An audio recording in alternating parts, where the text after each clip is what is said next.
Thank you. Third floor, thank you so much. Welcome, everybody. That was a big round of applause for third floor. Your family is there, guys. Thank you. Welcome, everybody. Those of you who are joining us now, please take a seat at the front. There's plenty of space. Thank you. Welcome, Santiago. I can see everything from up here. Okay, we're going to continue with our next keynote speaker and panel. So please take a seat. I would ask for a bit of silence at the front. Thank you. Hello, those standing up. Hola. Yes, I would ask for a bit of silence, and those who want to join us, please take a seat. We're going to talk about the International Baccalaureate. As you may know, it has been around for over 50 years, and it would seem that the steady growth in the number of schools continues to show the relevance of the IB philosophy. It's a philosophy grounded in developing critical thinking and in learning how to learn. Our next keynote speaker is the 7th Director General of the International Baccalaureate, a post she holds since January 2014.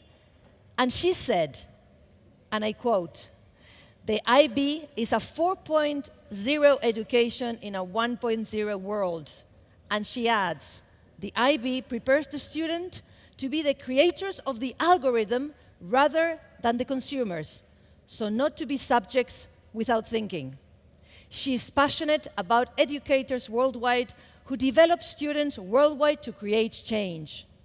When asked what advice she would give to teachers and head of departments, she said, and I quote, "To spark that child, every moment with that child matters. A kind word said by a teacher can change a student's life." Wow. Please, let's welcome Dr. Siva Kumari. Welcome. You okay? It's great to follow Andrea Schleicher and a Van Morrison song, Brown Eyed Girl. I'm definitely a brown-eyed girl. And hola, amigos. There's no other visual input for you except my face, so really, I'd like you to focus on my words. We tend to spend a lot of time on what's not working in education. So I thought I would spend some time with you today to talk about what is working. Based on our experience, you can be assured this will work now, this works now, and will work in the foreseeable future. I come to you to share the full experience of the IB organization over 5 decades. I'm not that old, I haven't been with them that long, but this is the experience that we have over the 5 decades as we implemented our philosophy of education in over 150 countries, in over 6,000 programs, and we listened to the impact of this education on generation of IB students, teachers, and heads of school who made and make this learning come alive every day. Let's now talk about the world of tomorrow, about which you have heard a lot through this wonderful Congress. Yes, some facts are real. There is more information in the world than this human mind can handle. Each day, more of this information is more and more accessible to more and more people in this world on smaller and cheaper devices. There are also other facts that matter to us as educators, developing our next wave of humanity. Besides the unending tsunami of information from all around the world, yes, the 4th Industrial Revolution is upon us. The Internet of Things that we as adults have created enables things to talk to other things, creating new knowledge, new things, and new unimaginable possibilities now. This is manifest in our everyday lives now. But perhaps, just perhaps, instead of being daunted, we as educators should think through the possibilities that this world of unbelievable connectedness, of ideas, of people, of access to knowledge offers children ripe with imagination. offers children with skills to boldly head into this change and those with the ability to rise from failure and start again. These are the kind of young people we in the IB endeavor to develop with the help of all of our schools all around this world. This is why I am able to stand before you to talk to you about what's working in education.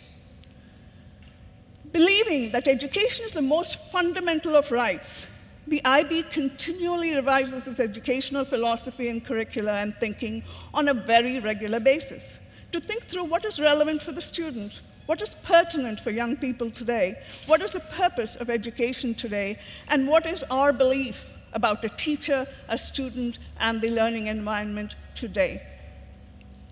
For the past 50 years, we have believed that learning is lifelong, that the learner needs to be given a set of skills and knowledge, necessary content to meet the educational standards of not only their country, but of international standards. So yeah, academically rigorous? Yes, we are. But beyond that already hard task of meeting international standards, we believe that education is about developing our next wave of humanity. Our next wave of humanity that will change the world for the better. We want our learners, our young, your young, to think critically every day, to care about the world's problems, engage with problems that matter to them at home, and work with others to solve them, to be disciplined in their thinking and globally minded in their outlook. This is not a small ask that we make of our IB students, expecting all students to make change knowledgeably. Here is what teachers around the world achieve in 3 of our programs.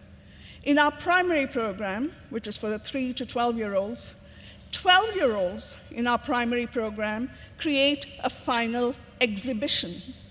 This is a culmination of their project, a project that involves students working collaboratively to conduct in-depth inquiry into real-life issues or problems. To do so, they have to plan. They have to decide upon a problem that matters to them. They have to research a potential solution, discussing it with their peers and the adults in their world, and then design solutions. They have to explain this process at the exhibition to any adult or any peer that visits. This is powerful learning for ages 3 to 12. Don't you agree? This happens all around our IB World schools in all types, well-resourced, under-resourced, and regardless of the parents' income. In my visits around the IB world, I have seen 12-year-olds changing their world by following this process of inquiry. I've seen 9-year-olds change their school lunches because they felt there was no healthy options. There were no healthy options. I've seen little girls and boys address bullying in schools, and so much more. These are independent thinkers developing metadata for learning and owning their learning. We are creating learners who know how to learn, reflect about themselves, both as learners and their learning process, and know how to apply real-world knowledge to real-world problems. This vocabulary of learning, this process of taking content and applying it to serve the world, is what we believe teachers can skillfully engineer in classrooms. That the role of the teacher and the school is to enable children to understand the learning process, to be innovators of pedagogy, create transparency about what it takes to get to the end of the project, backward plan like you and I would do, and then at the end of the project reflect on what they did, just like you and I would do. And they should also reflect on what they could have done better if they had more time, or what they would change. The idea here is to enjoy the journey of learning as a process, rather than be disabled by what marks you will get. So our young people, 3 to 12-year-olds, are doing what adults would call project management, self-assessment, and determining investments of their time. Does this sound unreal? You don't have to believe me. If you'd like to see the evidence for yourself, walk into any one of the PYP schools right here in Madrid or anywhere in the world and talk to any of the young ones. They are far better at explaining this than I am. In our middle year program for 11 to 16-year-olds, we also ask students to create a personal project or a passion project at the end of their interdisciplinary study. The MYP Personal Project is a student-centered and age-appropriate practical exploration in which students consolidate their learning throughout this program. This long-term project is designed as an independent learning experience for the students.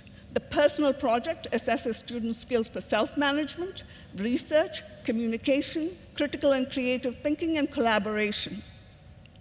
Students around the world using this process have created so many social entrepreneurial projects, and I'll give you a few examples. A young lady in New York has started her own company at 16 years of age through her personal project. She created a cosmetic company that uses recycled coffee grounds. Another young student from Afghanistan created 3D printed foldable emergency shelters for refugees made of durable and recyclable high-density polyethylene. This was to create low-cost, sustainable solutions for refugees in his country. Another young student used his robotic skills to 3D print an affordable and functional artificial hand that cost less than $150. The project began in 6th grade, so he must have been all of 11 or 12. And this student's goal was to improve the lives of amputees with limited resources, particularly refugees in developing countries. These three are a mere sample of thousands of inspiring and exciting examples of our young students creating solutions for the issues in the world we now live in. In the diploma program for our 16 to 19-year-olds who are sought after by universities around the world, including here in Spain, because they're so well prepared, we ask these students to do a lot. We require the study of 6 subjects in literature and language, humanities, mathematics, sciences, and arts, including the acquisition of a second language. But wait, not just this. In addition, students have to do an IB core, the theory of knowledge, which is called Talk Lovingly, to understand how we acquire knowledge. How do we know what we know, and why do we think what we know is valid? We asked them to do a course called Creativity, Action, and Service to change a bit of their world. It's easy to talk about change, it's hard to do it. So we want them to actually experience changing a bit of their world. And finally, we asked them to do an extended essay, which is an independent piece of research ending in a 4,000-word essay that they have to cite just like you would in an academic paper. In this core, again, we intend to and aim to provide the student a chance to explore their personal passions. So we continue this tradition of engaging the student in their learning and giving meaning to their learning from the exhibition that I talked about for 3 to 12-year-olds, the personal project for the 11 to 16-year-olds, and the extended essay and the core for the 16 to 19-year-olds. So let me shift to the theme of this Congress. So how does all of our work relate to the student of today entering into the brave new world of algorithms and internet and its exponential derivatives, the end state of which none of us can predict?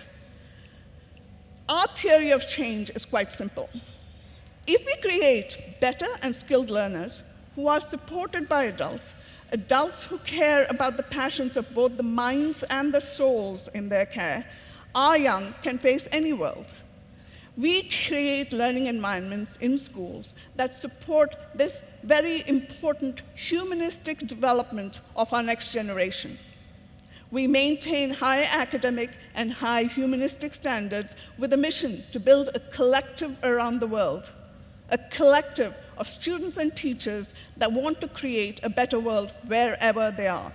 And it works. We believe in humanity, and we find that there are so many educators around the world that are inspired by and inspired to educate our young in this way to develop our next wave of humanity. Again, our theory of change is quite simple. Young learners developed with a sense of what they can do, who learn how to make change happen by using their mind, their skills, and their values, will survive in any world. Professor Yuval Harari, the well-known best-selling author, have many of you read his books? Right. Says in his 3rd book 21 Lessons for 21st Century, in the chapter of education, and I quote him, "As strangeness becomes the new normal, your past experiences, as well as the past experiences of the whole of humanity, will become less reliable guides. Humans as individuals and humankind as a whole will increasingly have to deal with things nobody ever encountered before, such as super intelligent machines, engineered bodies, algorithms that can manipulate your emotions with uncanny precision, rapid man-made climate cataclysms, and the need to change your profession every decade.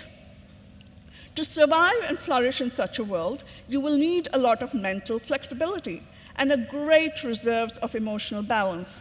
You will have to repeatedly let go of some of what you know best and learn to feel at home with the unknown. Unfortunately, teaching kids to embrace the unknown while maintaining their mental balance is far more difficult than teaching them an equation in physics or the cause of the First World War," unquote. We agree, teaching content is easy, but this is exactly why we put our faith in IB teachers. We ask teachers to teach both the content needed to have an educated conversation about problems and solutions, but we insist that the learning culture also include dialogue, deliberation, discussion, and knowledge formation of the young human in our hands. As Andreas said, we expect high-level knowledge workers as our teachers with the freedom to educate, not disseminate content, or be data points for all of us as adults of the achievement of their students. And that schools teach children self-confidence through competent completion of higher-level tasks. Critical thinking that allows students to build and own their knowledge by doing original investigations through an inquiry approach at all levels.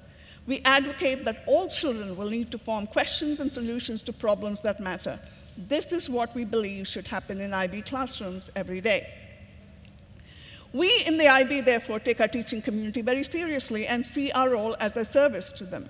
So we keep track of the changes of world of education and bring them to all our teachers through professional development. We keep up with what CEOs are saying, what university professors are saying, and how the world needs are changing, in what needs in the workforce are of tomorrow, and we bring that into our programs. This way, we prepare students anywhere to be prepared for the world at large and for any change at large. So how does the IB education meet the skills and demands of today and tomorrow? Klaus Schwab of the World Economic Forum, in his commentary on the Fourth Industrial Revolution, writes, and I quote, "We stand on the brink of a technological revolution that will fundamentally alter the way we live, work, and relate to one another. In its scale, scope, and complexity, the transformation will be unlike anything humankind has experienced before. We do not yet know just how it will unfold, but one thing is clear. The response to it must be integrated and comprehensive, involving all stakeholders of the global polity, from the public and private sectors to academia and civil society," end quote. It is into such a world that we are launching our students.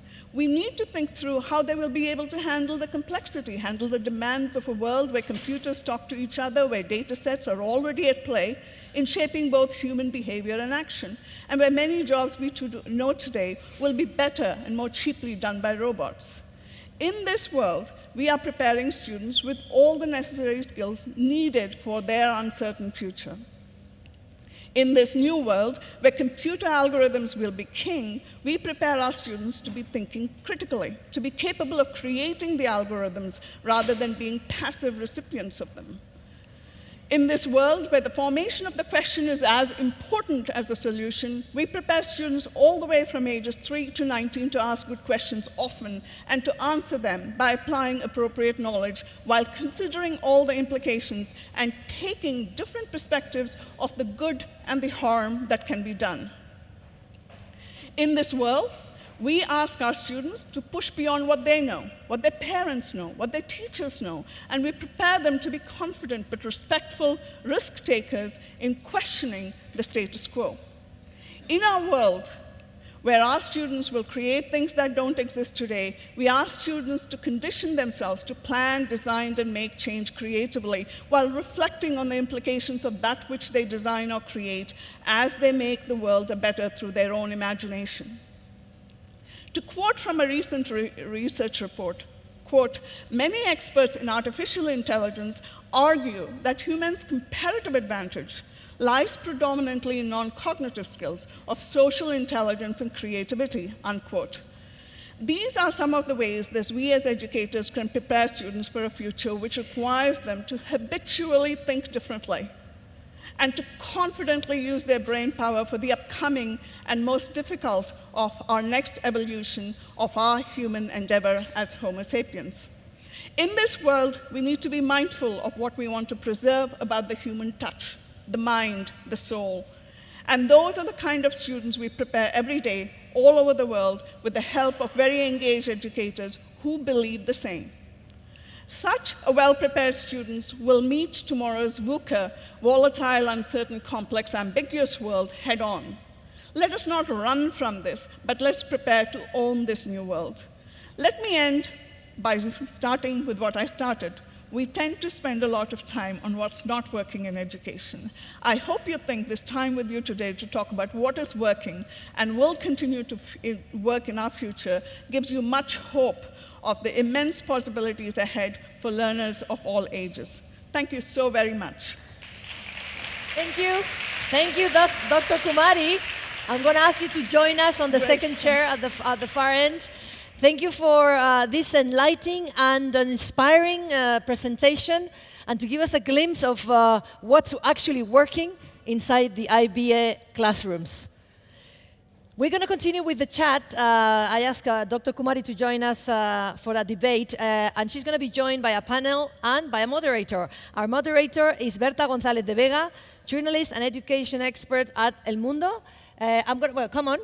Well, come on. I was going to mention them all and then join, but then we have Javier, Polly Akhurst, co-founder of SkySchool, and she's also IB diploma alumnus. Welcome, Polly. Then we have Peter Murphy, director of Vienna International School and IB School. Welcome, Peter. And finally, we have Javier Imbroda, regional minister of education in Andalusia in Spain. Javier. And now let's give them all a round of applause. Thank you for being here. Berta, all yours. Thank you. Thank you, Elena. Thank you all for being here. I'm going to be quite fast since we don't have much time. And I'm going to start with Polly. Polly works with refugee with her enterprise. And how important was IB to choose that particular career? How important is that IB places so much time in community service and so on? I think it was hugely important for me in shaping my future career and life choices. And I should mention that I attended a school called UWC Atlantic College, which was one of the first schools to, well, it was the first school to actually adopt the full IB instead of its own national program. And so we had a really robust kind of commitment to community service. And obviously that's one of the things, as Siva was saying, that sits at the core of the IB. And so over 2 years, I spent 2 afternoons every week doing community service. And I think that it really shaped me as a person, and it really made me a better person. And one thing that I remember very clearly, one thing that I did was to visit an elderly woman in the village nearby the school. And I would help her with her shopping. Sometimes we would just stay at home and watch television. And in the beginning I thought, well, you know, what am I really doing? I'm not really doing that much. Am I really helping that much? But a few weeks in, she said to me, you know, it's so great that you are coming every week because actually you're the only person that I see. And then she went on to say that her family only came to visit her every 6 months, and so she really was quite lonely and isolated, and I hadn't really realized the extent of that. And I think that that was the first time that I felt as if I had made an impact on another person. And so that experience really kind of showed me that I could have an impact, that I could do something, even in a small way, and it also committed me to making more of an impact in the lives of others, and not just kind of focusing on my own life, but trying to commit myself to help others, and ultimately kind of led me to where I am today, working both kind of in education, which was also something that was inspired by my own educational experience, and with young people who are refugees. And maybe you wouldn't have done that if it wasn't a requirement of the curriculum, isn't it? Exactly. It was something that was very much at the core of the entire curriculum, of the entire experience, of the entire ethos of the IB, and so it was hugely important. Thank you, Polly. And I want to ask Peter, he's been an educator in UK, in Germany. Now he runs a school in Vienna with children from how many nationalities, Peter? 111 nationalities, 78 first languages, a very diverse community. Yeah. Do you think this, because, I mean, IB's been so successful around the world, you have more and more petitions of high schools to become an IB curriculum school. Do you think there is some people, educators, see the IB curriculum like kind of a safeguard against continuous political changes in national curriculums, you know, I can speak from a very personal perspective as somebody who spent the first 14 years of my professional life teaching in a UK environment.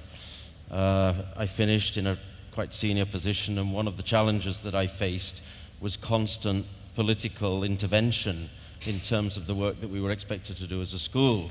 One of the things that made the International Baccalaureate such an attractive proposition for me was to come into an educational framework that was not governed by single national perspectives, but was taking the best of good practice from around the world and providing great opportunities for young people to find themselves, to discover their passions, to experience a broad range of curricular disciplines that would set them up well for the future. And there's a stable nature to the way the IB programs have developed in terms of my experience. So the change that we affect is change that's driven by educators who engage with the International Baccalaureate and sit down together in terms of shaping how programs might develop. And how's the feedback you get from universities all over the world with your students? So with children coming from many, many countries around the world, it's really important that their opportunities to go on and study are as open as possible. The IB is currently recognized, I think, in 157 countries around the world as a tertiary entry qualification.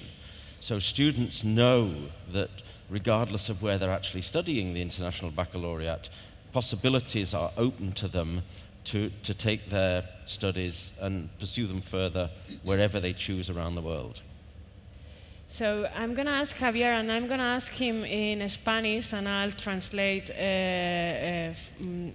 afterwards. Javier Imbroda, que es el consejero de Educación de la Junta de Andalucía, ha hecho una apuesta muy decidida por el bachillerato internacional. En Andalucía había un bachillerato internacional público, hay varios privados, pero había uno público y ha decidido extenderlo al menos a todas las provincias de Andalucía. Y le quiero preguntar que con esas tasas de fracaso escolar que hay en Andalucía, ¿cómo se ha atrevido a apostar por algo que luego preguntaré a Siva, pero que a la doctora Siva, que la gente sigue viendo con prejuicios de elitista, ¿no? I'm asking Javier that how come that he's pushing so hard for the IB curriculum in Andalusia that sadly it was very well known because of its dropout rates in the education system. So Javier, you can tell in Spanish and I'll translate. Okay, thank you very much, Berta. A ver, yo quisiera hacer una breve introducción antes de entrar en el IB program. Quería hacer, llevo 8 meses como consejero de Educación y Deporte y vengo con 3 ideas fundamentales. 3. La primera, vengo con la sana intención de despolitizar la educación. Okay, I'll translate first sentence. He has 3 powerful ideas in education, and the first one is to take politics out of education. La educación ha sido un instrumento político demasiado utilizado. Entonces yo quiero debatir ideas, no quiero debatir ideologías. He wants to debate about ideas, not ideology. La segunda cuestión es ¿qué podemos hacer entre todos para que nuestros niños y jóvenes estén lo mejor formados posible en este mundo global? And the third one is what can we do among everyone to get our children in Andalusia, to be really well prepared to compete around the world? Y la última cuestión es ¿qué podemos hacer entre todos para que nuestros docentes estén lo mejor formados posible? And last one, how can we get our teachers to be really well prepared to teach children the skills and learnings that they need now? Uno de los grandes desafíos, en mi opinión, en la educación, uno de los grandes desafíos que tenemos, que yo creo que nos estamos planteando en todos sitios en estos momentos, es que el tiempo de transferir conocimiento e información se ha terminado. The time to just give content, as Dr. Siva was saying, is finished, and we need more. Ahora necesitamos descubrir el talento de nuestros jóvenes y que puedan desarrollar sus capacidades. We need to find out about our children's talents and to give them the capacity to get to their full potential. 4 líneas en educación y deporte que estamos desarrollando en Andalucía. La primera, la máxima atención especial para nosotros son nuestros alumnos más vulnerables. Their top priority is in Andalusia is the most vulnerable students that they're quite a lot. Las nuevas tecnologías han acelerado todos los cambios. New technologies have changed everything. Pero también aceleran las brechas sociales. But they aren't closing the gap among social classes. En educación es donde nacen, en las desigualdades educativas, es donde nacen las desigualdades sociales. In education, in the gaps in education is where social inequalities are born. La segunda cuestión es una gran apuesta por la formación profesional. And there is another big hope in having a good skills program that I guess IB also have an skills program. Y todo eso es perfectamente compatible con implantar un programa como el Bachillerato Internacional. And finally, he says that all of this is perfectly compatible with pushing for the IB in Andalusia. Solamente un centro público en Andalucía desde el año 89. In Andalusia, we only had one public high school with IB, the Martínez Montañés in Sevilla, since 1989. A partir del próximo curso vamos a tener 7 centros públicos más.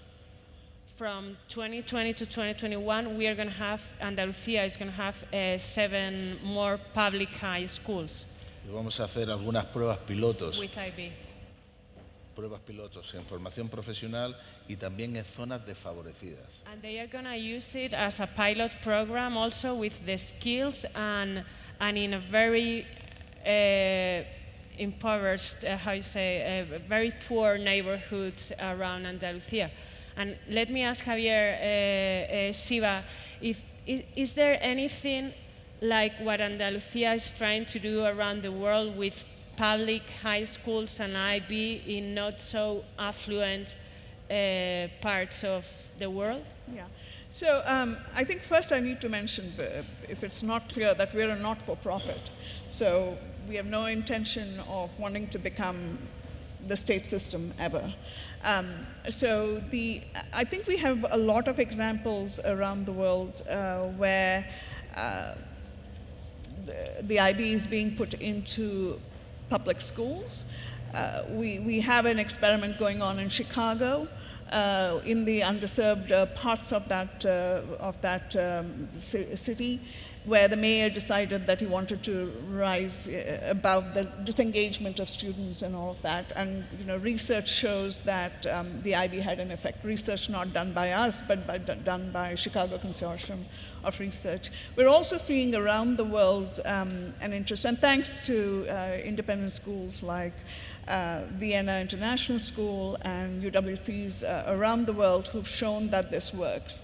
What, for us as an IB, as a not-for-profit, motivates us is that the belief that you can't make change with just a few people in the world. And change should be accessible, and this kind of education should be accessible for everyone. So we have, we are working on a project in Japan to bring IB to public schools in remote parts of Japan. We don't think of Japan as having underserved students, but they do. We're working with Korea. In fact, I'm going there in November to put it in public schools to give a different version of Korean education, because Korea is obviously known for its education.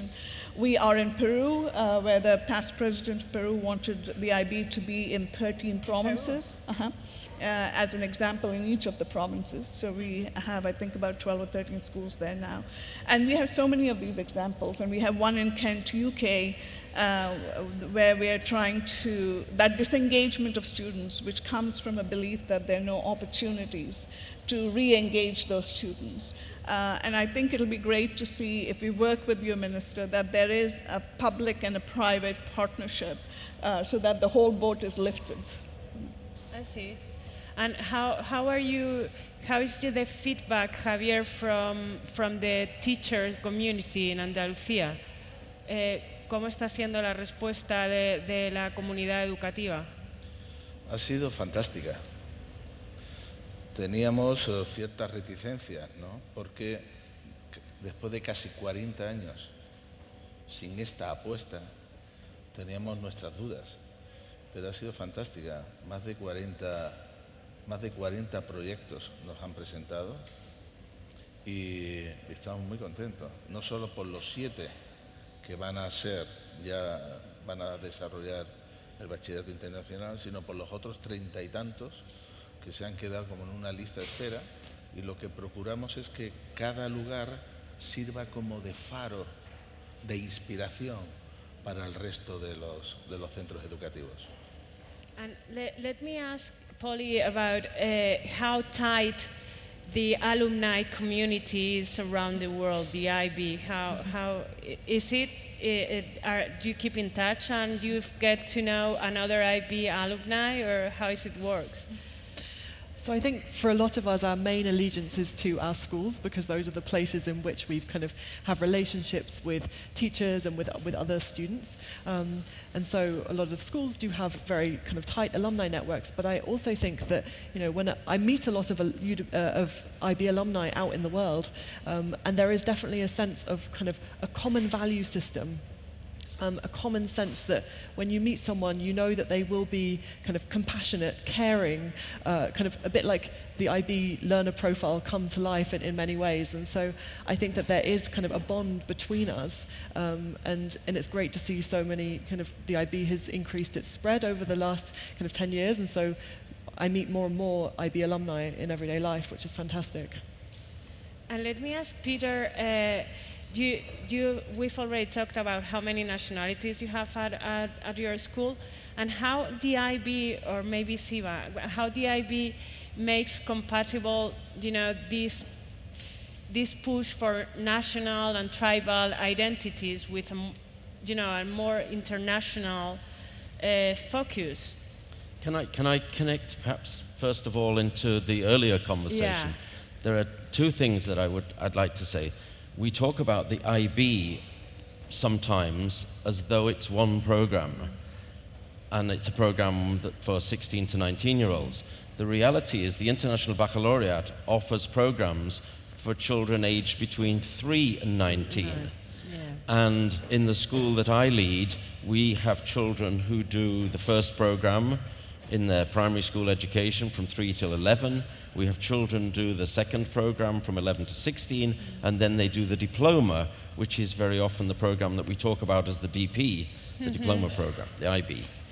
The second point that I want to make, and this speaks to the notion of challenging disenfranchised young people who look at school and say, I can't wait till I reach the age of 15 or 16 to get out of school because school is irrelevant. It feels irrelevant to me. It's not providing me with learning opportunities that I can connect with. I see no sense of being able to use what I've gained as an experience further, and therefore, give me an opportunity to get out as quickly as I can. The beauty of the International Baccalaureate programs is that they provide opportunities for the full period of time that the young people are in school to explore a breadth of learning, so to have the time to find themselves. And so a child who is in a program that's giving them lots of opportunity for that journey of discovery is much more likely to want to stay in school because the school is providing a place that they can go through that journey of discovery. Where are the challenges? The challenges are for us as teachers to realize that we live in a world where our job is to no longer stand at the front and be in control of everything, but to stand maybe in the center and to change the nature of the dynamics of how the learning is actually happening.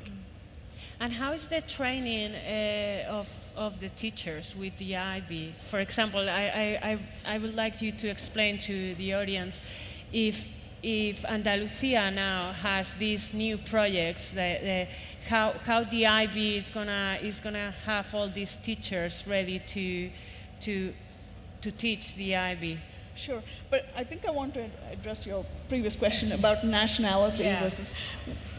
We strongly want the child to belong first to their family and to their country. I think all of us need to lay down, particularly in this information world, who you are as a person and what are your values. And those come first from the family and then the school and then the country. And then you need to belong to this international polity, if you will. And internationally, I think all of us have some human values that are common regardless of where we're from. So that's how we stay connected. Okay. But we do not want the child to lose their local identity at all. Okay.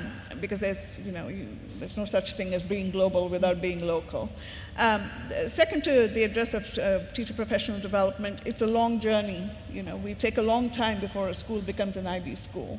And the commitment of the head of the school or the head of the system is important to give teachers the time to move from the way they are known to be teaching in a particular system and to come to this new way of teaching where they let go of the content and think of the child and how are they going to engineer this classroom where, as Peter said, the child is engaged in owning their language and is owning their knowledge and applying their knowledge. So we offer what are called professional development courses. And we have courses, as Peter said, specific to the 3 programs because inquiry is a very important aspect of how you engage the child in dealing with the content and their own values. So that's a tough thing. And so we spend a lot of time by we don't go out, we don't have staff that do these professional development. What we do is take our community to teach our community. Because that happens at a teacher level, and that's how the solutions sustain themselves, because teachers can see that other teachers are doing it. Okay, so I'm sad to say that we finished. Thank you very much for the talk. Thank you to you all. Yes.